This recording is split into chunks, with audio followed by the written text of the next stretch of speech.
Ras Laffan, au Qatar. La plus grande usine de liquéfaction de gaz au monde, visée par des frappes iraniennes.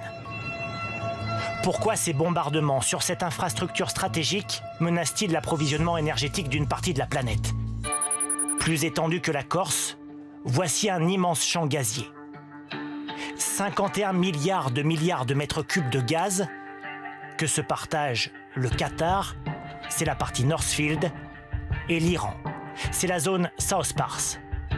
C'est la plus grande réserve de la planète. Le gaz est extrait des profondeurs du golfe Persique grâce à ces plateformes que nous avons localisées, avant d'être envoyé sur la côte pour y être stocké et transformé dans ces gigantesques usines. Ce sont elles qui sont la cible des bombardements. On voit ici Ras Laffan, filmé par l'une de nos équipes il y a quelques années. Selon les autorités du Qatar, près de 20% de ces installations ont été détruites par des frappes iraniennes. 3 à 5 ans de travaux pourraient être nécessaires pour les reconstruire.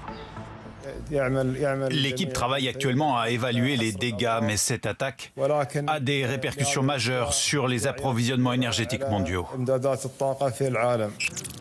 Un impact planétaire.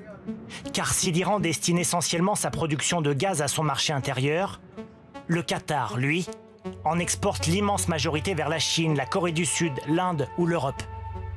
Selon des experts, depuis la guerre en Ukraine, environ 10% du gaz consommé dans l'Union européenne vient du Qatar.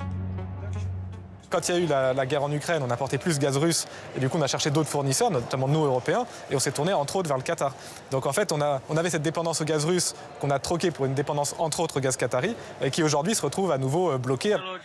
Les frappes de ces 2 derniers jours au Moyen-Orient pourraient avoir des répercussions pendant des années sur l'économie mondiale.